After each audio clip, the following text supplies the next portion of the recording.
రెండవ స్థానంలో శని ఎటువంటి ఫలితాలు ఇస్తాడు? కుటుంబ కలహాలు, ధన నష్టం ఇస్తాడా? అలాగే శని రెండవ స్థానంలో కనుక యోగిస్తే అద్భుతమైనటువంటి ధనయోగాలను కూడా ఇవ్వగలడా?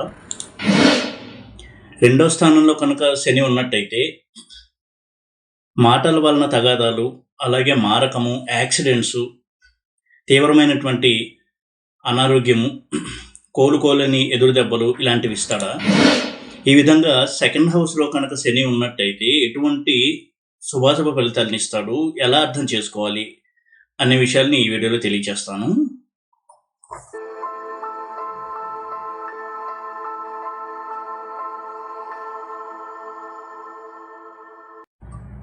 ఓం నమో వెంకటేశాయ. జ్యోతిష్ రత్నాకరం ఛానల్కి స్వాగతం. ఈ వీడియోలో సెకండ్ హౌస్లో కనుక శని ఉన్నట్లయితే ఎటువంటి ఫలితాలు ఉంటాయి, ఒక జాతకంలో సెకండ్ హౌస్లో శని ప్లేస్మెంట్ని ఎలా చూడాలి, పాజిటివ్ అండ్ నెగిటివ్ ఈ రెండు రిజల్ట్స్ని మనం ఎలా అర్థం చేసుకోవాలి అనే విషయాన్ని తెలియజేస్తాను. సెకండ్ హౌస్లో శని ఉండడం అనేది కొంత మనం పరిశీలించవలసినటువంటి ప్లేస్మెంట్.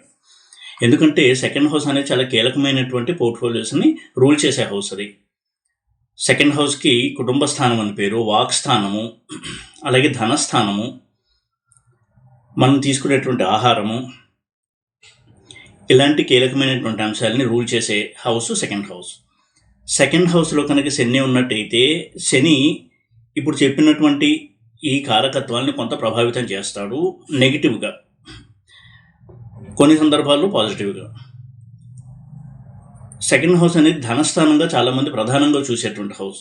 అది కూడా అక్యుములేటెడ్ వెల్త్ అంటాం, అంటే అంతవరకు సేవ్ చేసుకున్నటువంటి మనీ, ధనం, దాన్ని సూచించే హౌస్ సెకండ్ హౌస్. అందులో శని కనుక ఉన్నట్టయితే సేవింగ్స్ని ఖర్చు చేయించడము, అంతవరకు దాచుకున్నటువంటి ఆ ధనము ఏదో ఒక రూపంలో ఖర్చు అవడము, అనారోగ్యం గురించి కావచ్చు, హాస్పిటలైజేషన్ ఖర్చులు కావచ్చు, ఇలాంటి వాటి కోసము ఖర్చు చేయాల్సి రావడము, ఇది ఒక ఉదాహరణ. అలాగే అనారోగ్యాన్ని కూడా సూచిస్తుంది సెకండ్ హౌస్లో శని యొక్క ప్లేస్మెంట్. హాస్పిటల్ ఎక్స్పెన్సెస్ని సూచిస్తుంది. వాక్ స్థానం కూడా అవుతుంది సెకండ్ హౌస్ కాబట్టి మాటల వలన తగాదాలు, ఇలాంటి అంశాలని తెలియజేస్తుంది సెకండ్ హౌస్ శని ప్లేస్మెంట్. అయితే కొన్ని ధనయోగ కాంబినేషన్లో కనుక శని సెకండ్ హౌస్లో ఉన్నట్లయితే అద్భుతమైన ధనయోగాలను కూడా ఇస్తాడు. అంటే 11th లార్డ్ అయ్యి సెకండ్ హౌస్లో ఉండడం, 9th లార్డ్ అయ్యి సెకండ్ హౌస్లో ఉండడం, ఇలాంటి ప్లేస్మెంట్స్లో కనుక ఉన్నట్టయితే శని సెకండ్ హౌస్లో చాలా మంచి ఫలితాలు ఇస్తాడు. అది ధనయోగాన్ని యాక్టివేట్ చేస్తుంది, ముఖ్యంగా శని మహాదశ రన్ అవుతున్నప్పుడు. ఇక శని సెకండ్ హౌస్లో ఉన్నప్పుడు ఎటువంటి పరిస్థితుల్లో సమస్య తీవ్రత ఎక్కువగా ఉంటుంది అని కనుక చూసినట్టయితే వక్రించినప్పుడు, అస్తంగత్వం చెందినప్పుడు, అలాగే నీచలో ఉన్నప్పుడు, ఇటువంటి స్థితిలో శని కొంచెం ప్రతికూల ఫలితాన్ని ఇస్తాడు. సెకండ్ హౌస్లో శని వక్రించి ఉన్నాడు అంటే అర్థము పాస్ట్ లైఫ్లో చేసినటువంటి కర్మలకి అనుగుణంగా ఇప్పుడు మనం ఈ కష్టాలను అనుభవిస్తున్నామని ప్రధాన అర్థం తీసుకోవాలి. కుటుంబ కలహాలు, అలాగే ఇన్లాస్తో ఎప్పుడూ సమస్యలు, భార్యాభర్తల మధ్య గొడవలు తక్కువ ఉన్నా కానీ ఇన్లాస్తో ఎక్కువగా సమస్యలు, ఆ సమస్యల వల్ల వీళ్ళిద్దరి మధ్య కూడా ఎక్కువగా తగాదాలు, ఆర్గ్యుమెంట్స్, ఇటువంటి వాతావరణం. కాబట్టి సెకండ్ హౌస్ శని ముఖ్యంగా రెట్రోగ్రేడ్ సాటర్న్, వక్రించిన శని కనుకున్నట్టయితే ఎప్పుడూ కూడా అందులోనూ శని మహాదశ నడుస్తున్నప్పుడు కుటుంబ కలహాలు వాళ్ళని వేధిస్తూనే ఉంటాయి. ఆస్తి తగాదాలు, ముఖ్యంగా ఆస్తి పంపకాల విషయంలో కావచ్చు, లేదా తనకి రావాల్సిన ఆస్తి విషయంలో కావచ్చు, ఎప్పుడు కూడా ఏదో ఒక టెన్షను, కోర్టుల చుట్టూ తిరగాల్సి రావడము, తనకు రావాల్సినటువంటి వాటా కూడా తను పొందలేకపోవడము, అది వారికి నిరాశను కలిగించడము, ఇటువంటి సంఘటనలు చోటు చేసుకుంటాయి. తీవ్రమైనటువంటి వాగ్వాదాలు, బంధువుల మధ్య, అన్నదమ్ముల మధ్య కావచ్చు, కుటుంబ సభ్యుల మధ్య ఘర్షణ, మాట అనుకోవడము, తీవ్రమైనటువంటి ఆర్గ్యుమెంట్స్, ఇవన్నీ కూడా చేయిస్తారు శని వక్రించి సెకండ్ హౌస్లో ఉన్నట్టయితే. అందులోనూ తీవ్రగ్రహమైనటువంటి కుజుడితో కలిసి శని సెకండ్ హౌస్లో ఉంటే, ఉదాహరణకి వక్రించిన శని, వక్రించిన కుజుడు సెకండ్ హౌస్లో ఉంటే ఇటువంటి ఘర్షణ వాతావరణం తీవ్రంగా ఉంటుంది. అలాగే అస్తంగత్వం చెందిన శని సెకండ్ హౌస్లో ఉన్నాడు అంటే అర్థము తాను ఇతరులకి పాస్ట్ లైఫ్లో ఒక అన్యాయం చేశారు, ధనం విషయంలో, ఆస్తి విషయంలో, కుటుంబం విషయంలో. దాని ఫలితాన్ని ఇప్పుడు వారు అందుకుంటూ ఉంటారు. తనకి న్యాయంగా రావాల్సినటువంటి ఆస్తి తనకి రాకపోవడము, తన మనసును ఎవరు గుర్తించకపోవడము, కుటుంబ సభ్యులు తను ఏదన్నా కానీ దాన్ని అపార్థం చేసుకోవడము, దానివలన వారి మధ్య దూరం పెరగడము, ఇటువంటి సమస్యలను ఇస్తాడు సెకండ్ హౌస్లో శని అస్తంగతం చెందితే. భార్యాభర్తల మధ్య కూడా ఇప్పుడు కూడా చిన్న మాట వలన పెద్ద గ్యాప్ ఏర్పడము, ఇలాంటి పరిస్థితులు నెలకొంటాయి. ఇక నీచలో సెకండ్ హౌస్లో శని ఉన్నట్టయితే తాను మాట్లాడిన మాటలకి అపార్థాలు ఎక్కువగా చేసుకుంటూ ఉండడము, దానివలన ఉద్యోగంలో కావచ్చు, కుటుంబంలో కావచ్చు మనస్పర్ధలు, ఇలాంటి వాతావరణాన్ని సృష్టిస్తాడు. సెకండ్ హౌస్లో శని నీచలో ఎవరికి ఉంటాడు అంటే మీనలగ్నానికి శని 12th లార్డ్, అలాగే 11th లార్డ్. దానివల్ల మాటల రూపంలో ఎప్పుడు తగాదాలు, అదేవిధంగా 11th లార్డ్ అవుతాడు కాబట్టి ఫినాన్షియల్ స్టేటస్ ఎప్పుడు కొంత ఊగిసలాడుతూ ఉండడము, ఇటువంటి పరిస్థితి నెలకొంటుంది.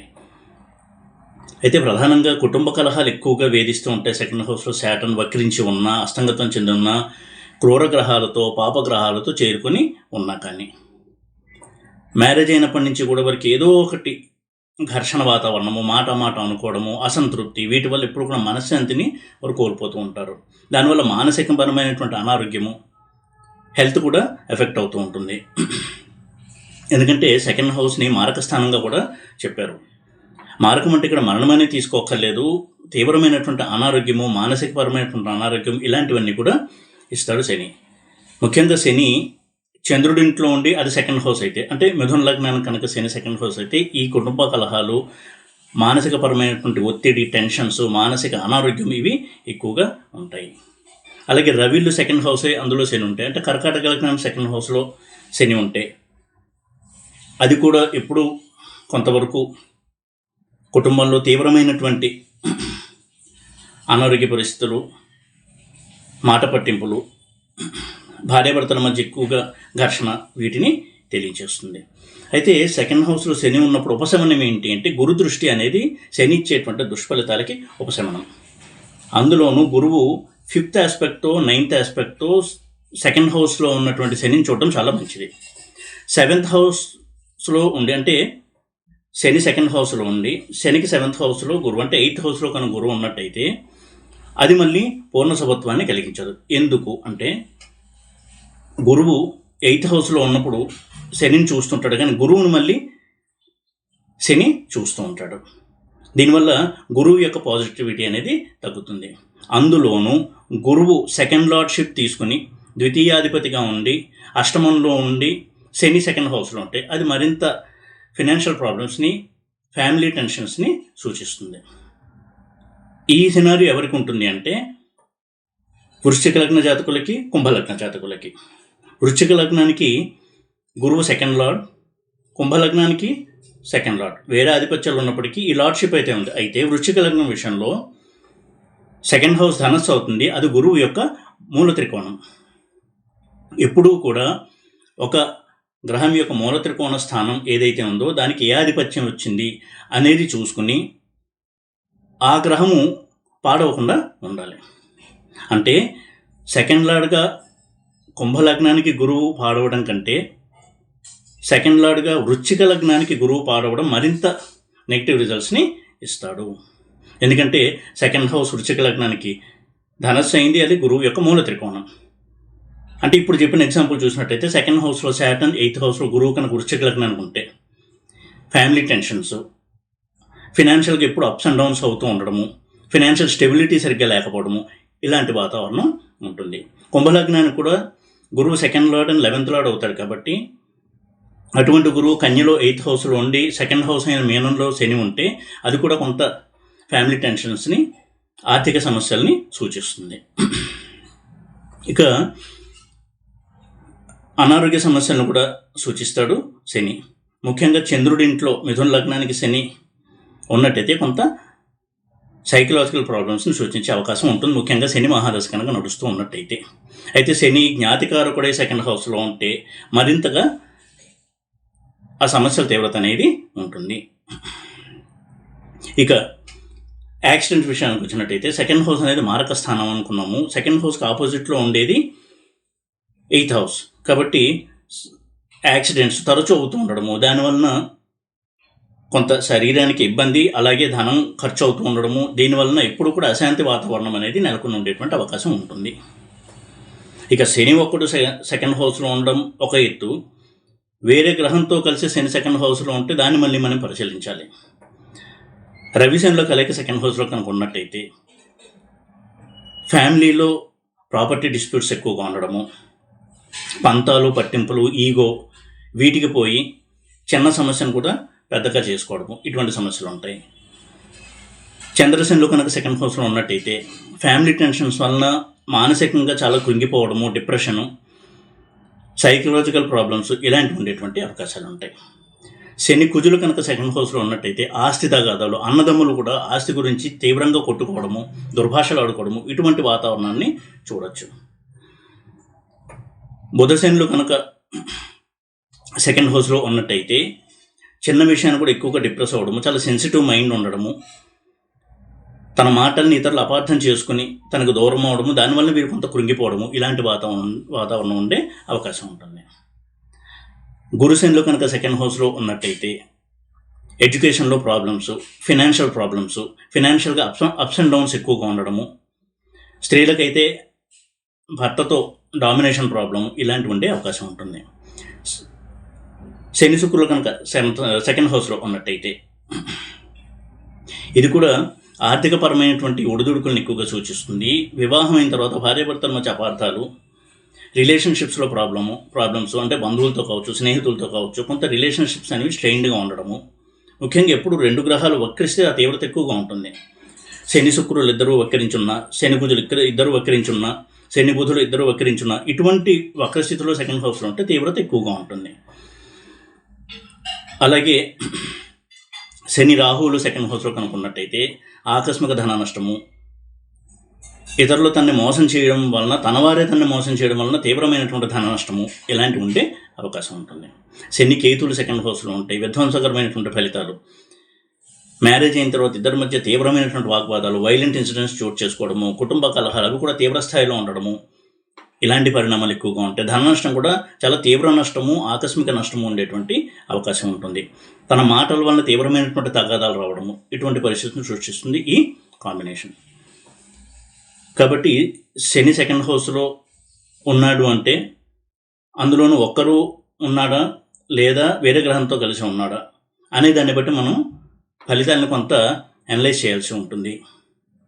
ఎప్పుడు సెకండ్ హౌస్లో శని ఉన్నా కొంత శనికి పరిహారాలు చేసుకోవడము అనేది చాలా చాలా మంచిది. అయితే కొన్ని సందర్భాల్లో అడుగుతూ ఉంటారు, ఆ సెకండ్ హౌస్ శనికి స్వక్షేత్రం అయితే ఎలా ఉంటాయి? మకర లగ్నానికి కుంభం 2వ ఇల్లు అవుతుంది, ధనుర్లగ్నానికి మకరం 2వ ఇల్లు అవుతుంది. అయితే కుంభం అనేది శనికి మూలత్రికోణ స్థానం. కాబట్టి మకర లగ్న జాతకులకి 2 శని ఉంటే సమస్యల తీవ్రత తక్కువగా ఉంటుంది. ఒకవేళ సమస్యలు వచ్చినా సద్దుమణుగుతాయి త్వరగా. ఇదే ధనుర్లగ్న జాతకులకి సెకండ్ హౌస్లో శని ఉన్నట్టయితే కొంత ఈ సమస్యల తీవ్రత అనేది ఎక్కువగా ఉంటుంది. స్వక్షేత్రం అయినా కానీ సమస్యల తీవ్రత ఉంటుంది. అయితే దాన్ని బ్యాలెన్స్ చేసుకుంటూ ముందుకు వెళ్ళగలరు. డ్యామేజ్ అనేది తక్కువగా ఉంటుంది. సెకండ్ హౌస్లో శని ఉన్నప్పుడు చాలా పెద్ద రిలీఫ్ ఏంటి అంటే, గురువు 9th ఆస్పెక్ట్తో కానీ, 5th ఆస్పెక్ట్తో కానీ, 9th ఆస్పెక్ట్తో కానీ, పంచమ దృష్టితో కానీ, నవమ దృష్టితో కానీ శనిని చూడడం అనేది పెద్ద రిలీఫ్ సెకండ్ హౌస్లో కనుక శని ఉన్నట్లయితే. ఈ విధంగా శని గురించి కొంతవరకు స్టడీ చేసి శని సెకండ్ హౌస్లో ఉండి ప్రాబ్లమ్స్ కనుక ఫేస్ చేస్తున్నట్టయితే శనికి పరిహారాలు చేసుకోవడం అనేది చాలా మంచి ఐడియా. అలా చేస్తూ ఉండడం ద్వారా ఆ సమస్యలను తట్టుకునేటువంటి మనోధైర్యము, ఆ సమస్యలో ఉన్నప్పుడు నెగిటివ్గా ఆలోచించి మరింత సమస్య తీవ్రతను పెంచకుండా ఉండడము, ఇటువంటి మనోనిబ్బరాన్ని కూడా ఇస్తాడు శని. ఈ వీడియో కనుక మీకు నచ్చినట్టయితే లైక్ చేసి, షేర్ చేసి, సబ్స్క్రైబ్ చేయండి. ఓం నమో వెంకటేశాయ.